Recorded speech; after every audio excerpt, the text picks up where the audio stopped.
รายการข่าวนครหลวงเวียงจันทน์รายการข่าวนครหลวงเวียงจันทน์สบายดีท่านผู้ฟังที่เคารพที่นี่สถานีวิทยุกระจายเสียงนครหลวงเวียงจันทน์รายการข่าวนครหลวงเวียงจันทน์ประจำวันอังคารวันที่28ตุลาปี2025ซึ่งมีข่าวสำคัญต่างๆมานำเสนอต่อบรรดาท่านต่อไปเชิญท่านรับฟังรายละเอียด2นายกลาวเวียดนามปรึกษาหารือหัดแน่นการพัวพันร่วมมือ2ฝ่ายวันที่26ตุลานี้ที่กัวลาลัมเปอร์ประเทศมาเลเซียสหายสอนไซสิพันดลนายกรัฐมนตรีแห่งสาธารณรัฐประชาธิปไตยประชาชนลาวได้พบปะ2ฝ่ายกับสหายฟาร์มมิงจิงนายกรัฐมนตรีแห่งสาธารณรัฐสังคมนิยมเวียดนามในโอกาสเข้าร่วมกองประชุมสุดยอดอาเซียนครั้งที่47และบรรดากองประชุมสุดยอดที่เกี่ยวข้องในวันที่26-28ตุลา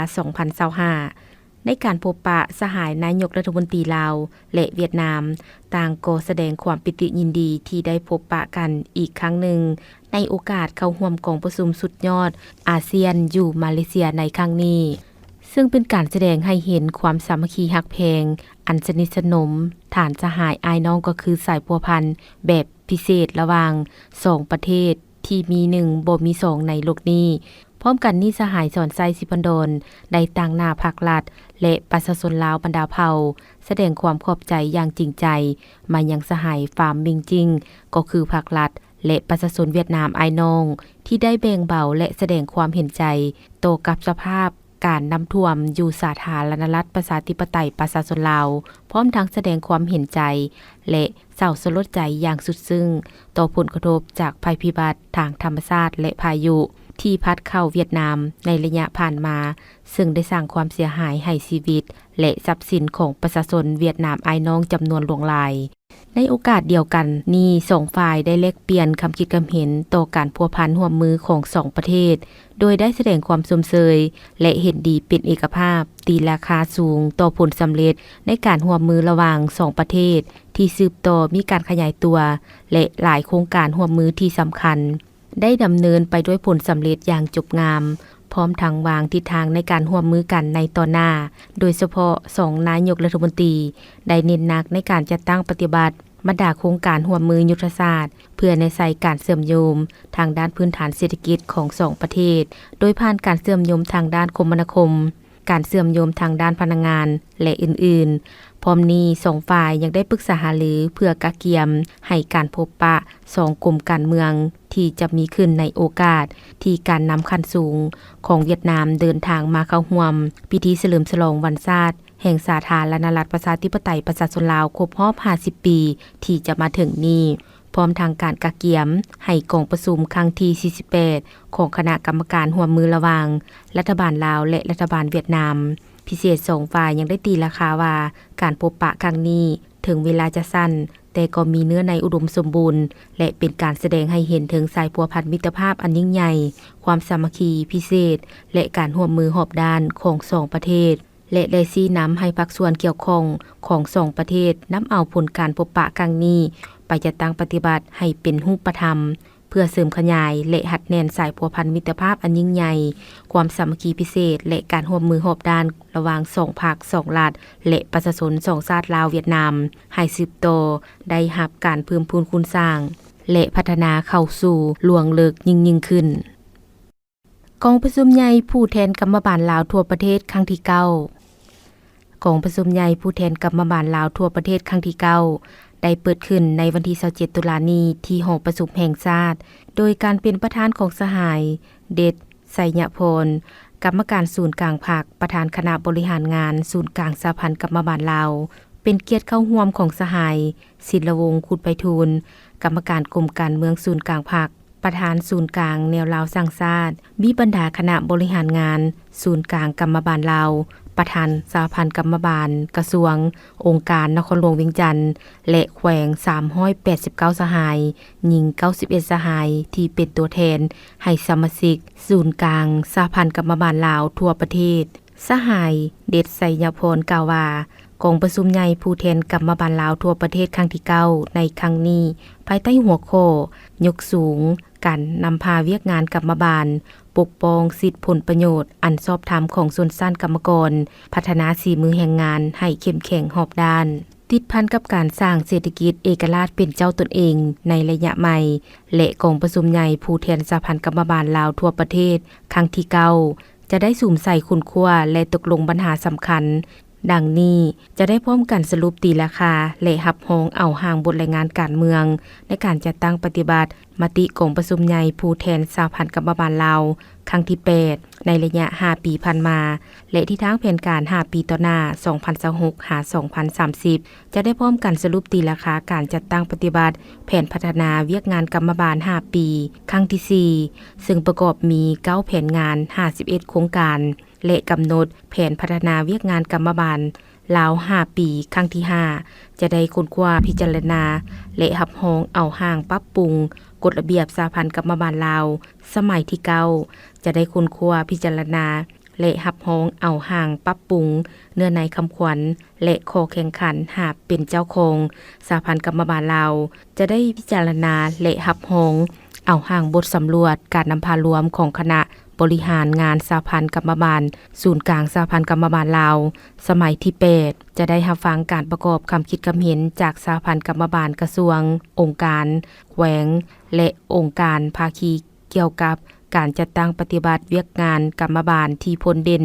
ในระยะผ่านมาจะได้ดำเนินการปลดบัตรคัดเลือกเอาคณะบริหารงานศูนย์กลางสหพันธ์กรรมบาลลาวสมัยที่9เพื่อนำพาชี้นำการจัดตั้งปฏิบัติมติของประชุมใหญ่ผู้แทนสหพันธ์กรรมบาลลาวครั้งนี้ให้สำเร็จผลตามคาดหมายที่กำหนดเอาไว้จะได้หับห้องเอาห่างมติของประชุมใหญ่ผู้แทนสหพันธ์กรรมบาลลาวทั่วประเทศครั้งที่9เพื่อเฮ็ดให้กองประชุมใหญ่ครั้งนี้มีความหมายความสำคัญผู้แทนกองประชุมยังจะได้รับฟังการโอลมและทิศชี้นำจากสหายศิลวงศ์ขุดไพฑูรย์กรรมการกลุ่มการเมืองศูนย์กลางภาคประธานศูนย์กลางแนวลาวสร้างชาติเพื่อเป็นเข็มทิศชี้ยังทางในการจัดตั้งปฏิบัติและเคลื่อนไหวเวียกงานของสหพันธ์กรรมบาลลาวในขอบเขตทั่วประเทศให้มีการพัฒนาและเติบใหญ่เข้มแข็งอย่างบ่หยุดยั้งเปิดกองประชุมใหญ่ผู้แทนองค์คณะภาคกระทรวงเกษตรกรรมสิ่งแวดล้อมครั้งที่7กองประชุมใหญ่ผู้แทนองค์คณะภาคกระทรวงเกษตรกรรมและสิ่งแวดล้อมครั้งที่7เปิดขึ้นอย่างเป็นทางการในวันที่27ตุลาคมนี้ที่ห้องว่าการศูนย์กลางภาคโดยการเป็นประธานของสหายลินคำดวงสวรรค์กรรมการสำห้องศูนย์กลางภาคเลขาคณะภาคกระทรวงเกษตรกรรมและสิ่งแวดล้อมเป็นเกียรติเข้าร่วมโดยสหายบุญทองจิตมณีกรรมการกรมการเมืองศูนย์กลางภาคผู้ประจำการคณะเลขาธิการศูนย์กลางภาคของประธานประเทศแห่งสาธารณรัฐประชาธิปไตยประชาชนลาวมีบรรดาสหายอดีตคณะนำกระทรวงคณะภาคกระทรวงเกษตรกรรมและป่าไม้สมัยที่6อดีตคณะนำคณะภาคกระทรวงทรัพยากรธรรมชาติและสิ่งแวดล้อมสมัยที่2สมาชิกพรรคอาวุโสบำนาญและผู้แทนสมบูรณ์จำนวน233สหายที่ได้ต่างหน้าให้สมาชิกพรรค 1,551 สหายพร้อมด้วยสหายแขกถึกเชิญเข้าร่วมสหายลินคำดวงสวรรค์กล่าวเปิดกองประชุมซึ่งมีเนื้อหาที่สำคัญบางตอนว่ากองประชุมใหญ่พวกเขาในครั้งนี้จะได้ปฏิบัติหน้าที่สำคัญคือ 1. คุณคั่วและหับห้องเอาห่างรายงานการเมืองและห่างบทสรุปการจัดตั้งปฏิบัติแผนพัฒนาแขนงกสิกรรมและสิ่งแวดล้อมของ2แขนงการที่มีการโฮมเข้ากันซึ่ง2เอกสารดังกล่าวแม้นมีความสำคัญที่ส่องแสงให้เห็นมากผลในการชี้นำพาจะตั้งปฏิบัติมติกองประชุมใหญ่ครั้งที่6ขององค์คณะภาคกระทรวงเกษตรกรรมและป่าไม้มติกองประชุมใหญ่ครั้งที่2ขององค์คณะภาคกระทรวงทรัพยากรธรรมชาติและสิ่งแวดล้อมในเมื่อก่อนและการกำหนดทิศทางจุดสูง5ปีในต่อหน้าของแขนงกสิกรรมและสิ่งแวดล้อมซึ่งจะเป็นการประกอบส่วนเข้าในการจัดตั้งปฏิบัติมติกองประชุมใหญ่ผู้แทนทั่วประเทศครั้งที่12ของพรรคให้บรรลุผลสำเร็จตามคาดหมายที่วางไว้ 2. คุณคั่วและหับห้องเอาห่างบทสำรวจการนำพารวมของคณะบริหารงานภาคกระทรวงในระยะ5ปีผ่านมาจากนั้นกองประชุมจะได้ดำเนินการคัดเลือกเอาคณะบริหารงานภาคกระทรวงชุดใหม่ เพื่อสืบต่อนำพาชี้นำจัดตั้งปฏิบัติมติกองประชุมใหญ่ครั้งที่ 7 ขององค์คณะภาคกระทรวง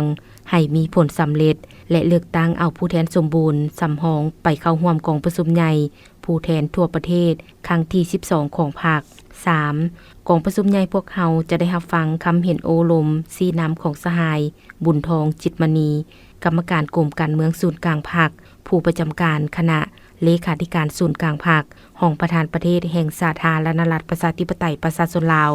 เพื่อเป็นทิศชี้นำให้การเคลื่อนไหวเวียกงานขององค์คณะภาคกระทรวงเกษตรกรรมและสิ่งแวดล้อมพวกเขาในต่อหน้ากองประชุมใหญ่ของพวกเขาในครั้งนี้แม้นเป็นเหตุการณ์ทางด้านการเมืองและเป็นบาดเลี้ยวที่สำคัญเพื่อสร้างการหันเปลี่ยนอย่างแข็งแรงลึกซึ้งหอบด้านภายใต้คำขวัญยกสูงบทบาทการนำพาของภาคเอาใจใส่เพิ่มทวีการคุ้มครองเกษตรกรรมและสิ่งแวดล้อมรับประกันความมั่นคงด้านเสบียงอาหารชนบทได้รับการพัฒนาคุ้มครองน้ำใช้และปกปักรักษาทรัพยากรธรรมชาติป่าไม้สิ่งแวดล้อมตามทิศหันเป็นทันสมัยสีเขียวและยืนยงด้วยหน้าที่อันสำคัญดังกล่าวพวกเขาต้องได้เชิดสู่สติตื่นตัวและความรับผิดชอบการเมืองก็คือการเป็นเจ้าของผู้แทนให้สูงปฏิบัติระเบียบและวาระกองประชุมอย่างเข้มงวดพร้อมกันคุ้นคั่วประกอบคำเห็นเข้าในห่าง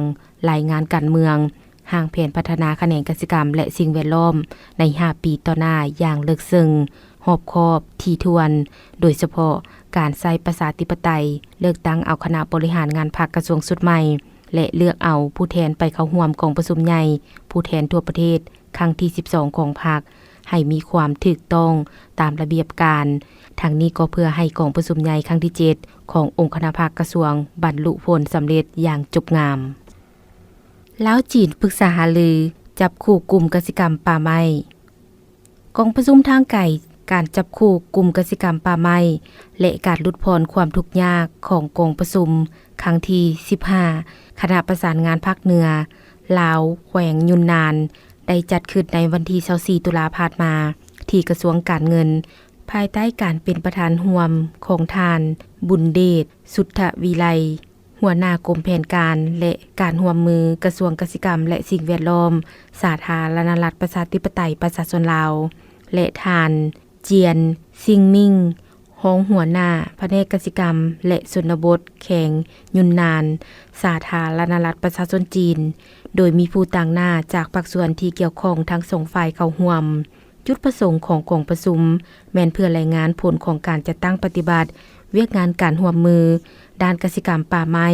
และลดพรความทุกข์ยากในระยะ1 ปีผ่านมาของทั้ง2ฝ่ายพร้อมทางแลกเปลี่ยนความคิดความเห็นเสนอการปรับปรุงข้อคงค้างและแผนการร่วมมือในต่อหน้าผ่านการปรึกษาหารือทั้ง2ฝ่ายได้รับทราบผลของการจัดตั้งปฏิบัติเวียกงานร่วมมือระหว่าง2ฝ่าย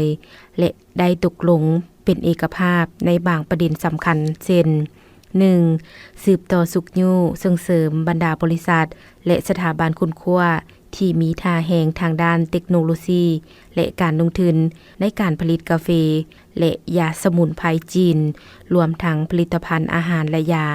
โดยการขยายการผลิตรวมทั้งการสร้างตั้งโรงงานปรุงแต่งจากภาคใต้ไปสู่ภาคเหนือ 2. ส่งเสริมการนำเข้าผลิตภัณฑ์กสิกรรมและเลี้ยงสัตว์ของสาธารณรัฐประชาธิปไตยประชาชนลาวที่มีคุณภาพสูงเข้าสู่ตลาดสาธารณรัฐประชาชนจีนโดยผ่านแขวงยุนนานโดยการยกระดับเวียกงานกักกันพืชป้องกันพยาธิข้ามผ่านชายแดน 3. ควบคุมการลักลอบค้าขายสัตว์ป่าและตัดไม้ทำลายป่า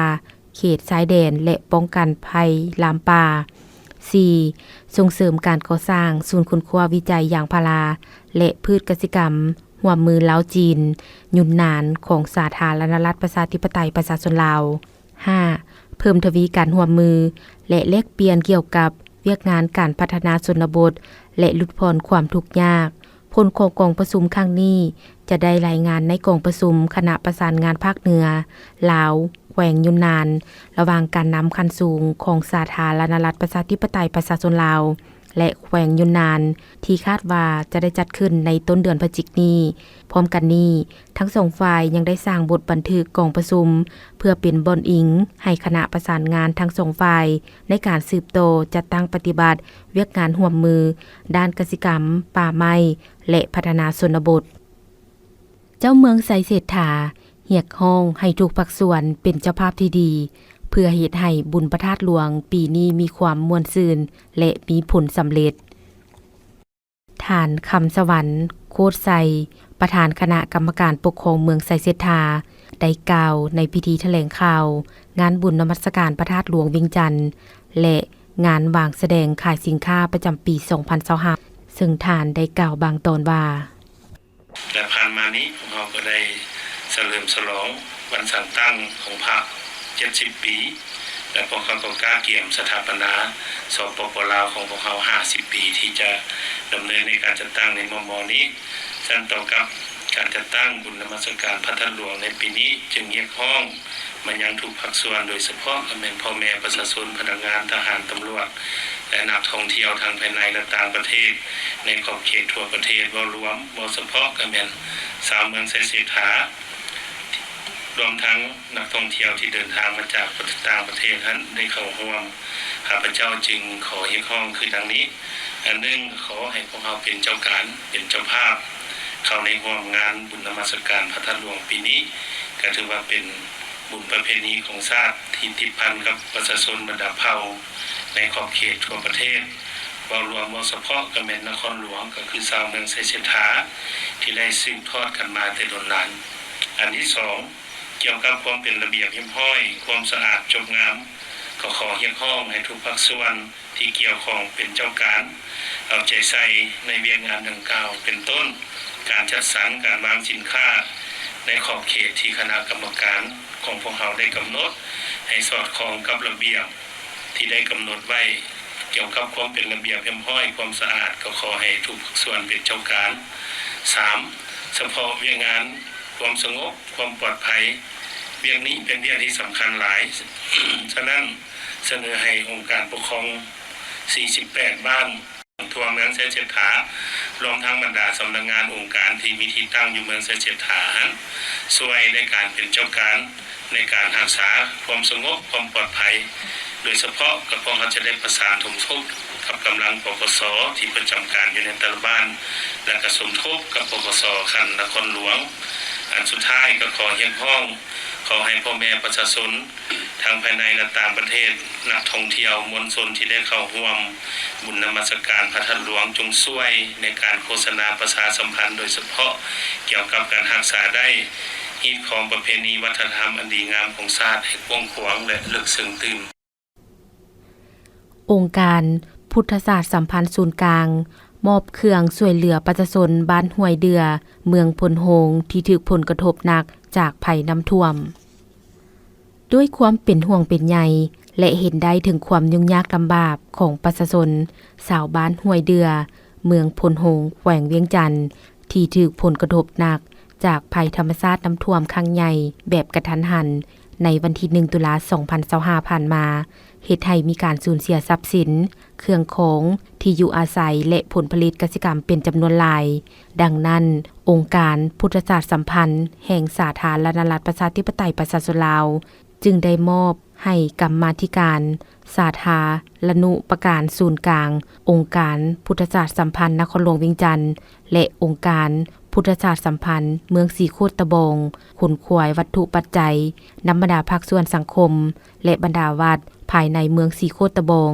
โดยรวบรวมได้เป็นเครื่องอุปโภคบริโภค30รายการนำไปมอบให้แก่ประชาชนบ้านห้วยเดือ180ครอบครัวในวันที่23ตุลาคม 2025ที่ผ่านมานำพาคณะลงมอบโดยพระอาจารย์บุญเสยเผ่าภาสิทธิ์ห้องหัวหน้ากรรมาธิการสาธารณูปการศูนย์กลางห้องประธานองค์การพุทธศาสนานครหลวงเวียงจันทน์ประธานองค์การพุทธศาสนาเมืองสีโคตรตะบงพร้อมด้วยคณะและให้การต้อนรับพร้อมนำพามอบเครื่องโดยทานกงเพชรโสประดิษฐ์ประธานคณะกรรมการปกครองเมืองพลโฮงพร้อมด้วยประธานองค์การพุทธศาสตร์สัมพันธ์แขวงเวียงจันทน์ องค์การพุทธศาสตร์สัมพันธ์เมืองพลโฮงและคณะนำเมืองเข้าร่วมทานกงเพชรโสประดิษฐ์ได้ให้ฮู้ว่าผลกระทบจากภัยพิบัติน้ำท่วมอยู่ภายในเมืองพลโฮงปีนี้แม่นมีหลายบ้านที่ได้รับผลกระทบแต่บ้านห้วยเดือนนี้แม่นกระทบหนักที่สุดเนื่องจากว่าเหตุการณ์เกิดขึ้นไวและกระทันหันทั้งยังเป็นเวลายามกลางคืนเฮ็ดให้ประชาชนรับมือบ่ทันต่อกับภัยพิบัติครั้งนี้มาฮอดปัจจุบันแม่นมีหลายภาคส่วนนับแต่ขั้นศูนย์กลางจนฮอดท้องถิ่นเดินทางมามอบเครื่องและให้การช่วยเหลือเป็นจำนวนหลายแล้วเหตุให้ชีวิตการเป็นอยู่ของประชาชนค่อยกลับมาสู่สภาพปกติท่านกงเพชรโสประดิษฐ์ประธานคณะกรรมการปกครองเมืองพลโฮงได้ให้ฮู้ว่ามื้อนี้ก็เมืองพนมของเราพร้อมด้วยองค์การปกครองบ้านห้วยเดือและก็ทางอบสเมืองสีโคตรนครหลวงเวียงจันทน์พร้อมทาง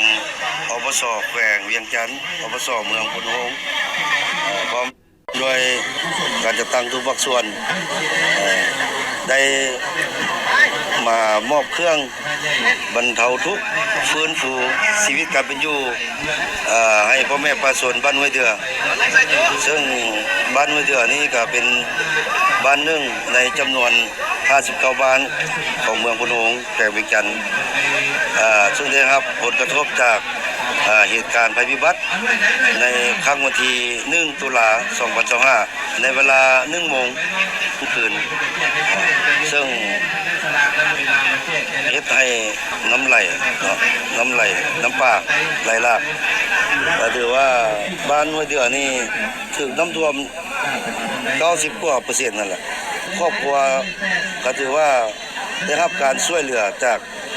หน่วยงานต่างๆเป็นต้นแล้วแม่นทางเมืองพนมพวกเขาได้รับการแจ้งข่าวแล้วพวกเขาก็ได้ประสานสมทบนำหน่วยกู้ภัยของแขวงของนครหลวงทหารตำรวจตรงขั้นแขวงขั้นเมืองและก็ขั้นบ้านพร้อมกันนั้นพวกเขาก็ได้แต่งตั้งคณะรับผิดชอบภัยพิบัติแก้ไขภัยพิบัติโดยด่วนเพื่อนำเอาพ่อแม่ประชาชนผู้เฒ่าเด็กน้อยแม่หญิงที่มีความเสี่ยงต่อชีวิตในเหตุการณ์ในครั้งนี้ในโอกาสที่นำพาคณะลงมามอบเครื่องในครั้งนี้พระอาจารย์บุญเสยเผ่าภาษิตก็ได้ให้สัมภาษณ์ถึงความเป็นห่วงเป็นใยประดาการนำภาครัฐรวมไปถึงภาคส่วนในสังคมที่เห็นได้ถึงความยุ่งยากของประชาชนชาวบ้านที่ได้รับผลกระทบอย่างหนักหน่วงจงพร้อมเพียงกันประกอบส่วนวัตถุปัจจัยและเครื่องใช้ต่างๆรวบรวมเข้ากันแล้วนำมามอบให้ถึงมือประชาชนปัจจุบันประชาชนภายในบ้านห้วยเดือจำนวน180ครอบครัวที่ได้รับผลกระทบจากภัยพิบัติธรรมชาติน้ำท่วมครั้งวันที่1ตุลาหลังจากน้ำบกแห้งลงก็ค่อยพากันเมียนเครื่องและอนามัยพื้นผูที่พักอาศัยมาเป็นเวลา 2-3 อาทิตย์และบวกกับการให้ช่วยเหลือจากคันถึงคันท้องถิ่นและภาคส่วนในสังคมลงมาให้การช่วยเหลือจึงเฮ็ดให้ชีวิตการเป็นอยู่ค่อยๆกลับมาสู่ปกติเทื่อละก้าว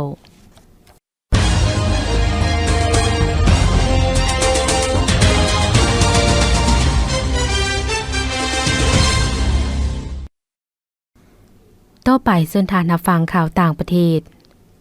ติมอร์เลสเตเข้าเป็นสมาชิกดำรัฐที่11อยู่ในอาเซียนอย่างเป็นทางการนายกรัฐมนตรีมาเลเซียในฐานะประธานสมาคม